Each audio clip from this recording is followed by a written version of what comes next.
the world stands at a critical juncture. While the 2015 Paris Agreement set a clear goal to limit global warming to 1.5 degrees Celsius, a hidden political battle is raging behind the scenes. It isn't just about renewables anymore. It's a high-stakes competition between two fossil fuel giants, coal and liquefied natural gas, or LNG. Proponents call LNG a bridge fuel that helps us transition away from the dirtiest coal plants, but critics argue this bridge is actually a long-term trap.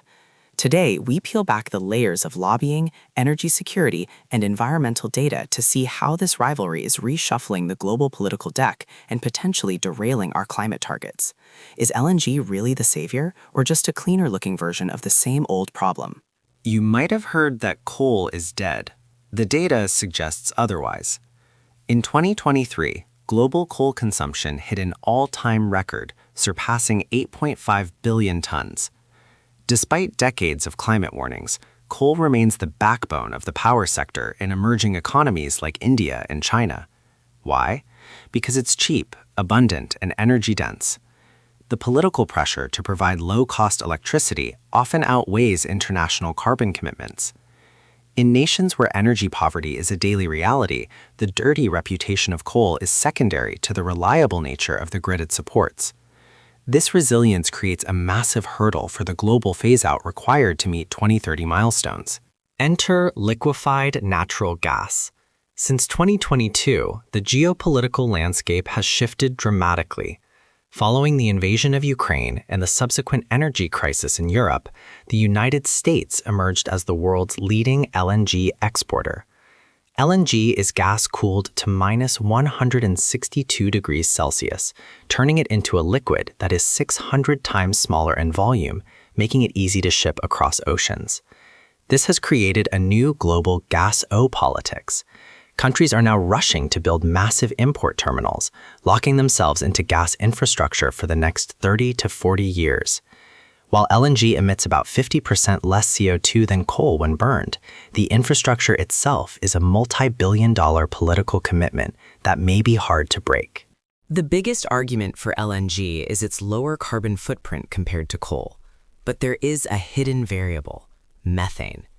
Methane is the primary component of natural gas, and it is a climate-forcing powerhouse, trapping 80 times more heat than CO2 over a 20-year period. Scientists warn that if just 3% of the gas leaks during extraction or transport, known as fugitive emissions, the climate benefits of switching from coal to gas are completely wiped out.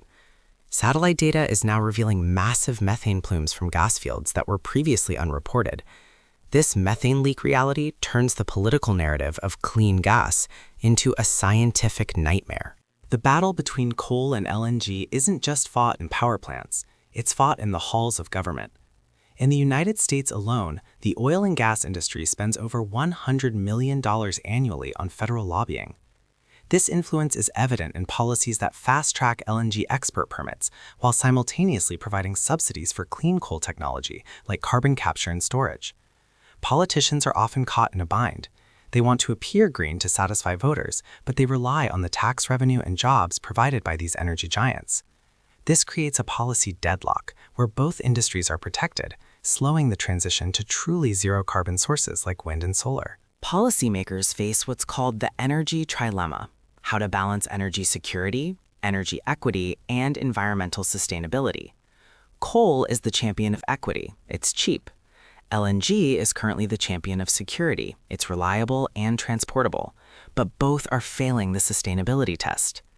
As countries prioritize security due to geopolitical tensions, they are extending the life of coal plants and signing 20-year LNG contracts. This creates a carbon lock-in. If we spend billions on new gas terminals today, the economic pressure to use them for their full 30-year lifespan will be immense, potentially making the 2050 net zero goals impossible to reach. There is a deep divide in how this battle is perceived globally. Wealthy nations in the global north are pushing for a total coal ban while simultaneously increasing their own LNG imports. Leaders in the global south, however, point out the hypocrisy. They argue that if the West can use gas to stabilize their economies, developing nations should be allowed to use their own coal or gas resources to lift millions out of poverty. This climate justice debate is a central friction point at every UN climate summit. Without significant financial aid for renewables, many developing nations see coal and LNG not as a choice, but as a necessity for survival. The math is unforgiving. To have a 50% chance of staying under 1.5 degrees Celsius, the world has a remaining carbon budget of roughly 250 gigatons of CO2. At current emission rates, we will blow through this in less than 7 years. Every new LNG terminal and every day a coal plant remains open eats into this finite resource. The political battle often ignores this hard physical limit. We are debating which fossil fuel is better when the physics of the atmosphere dictates that we must move away from both rapidly. The bridge that LNG provides needs to be much shorter than the industry is currently planning. The hidden political battle between LNG and coal isn't just about energy. It's about power, money, and the future of our planet. While LNG may offer a temporary reduction in emissions compared to coal, it is not a permanent solution. The danger lies in the political inertia and the billions of dollars in infrastructure that keep us tethered to fossil fuels. The true path to meeting our climate goals isn't choosing the lesser of two evils, but accelerating the transition to a decentralized, renewable energy grid. As citizens, understanding these political nuances allow us to demand more than just bridge fuels. We can demand a real destination. Thank you for watching.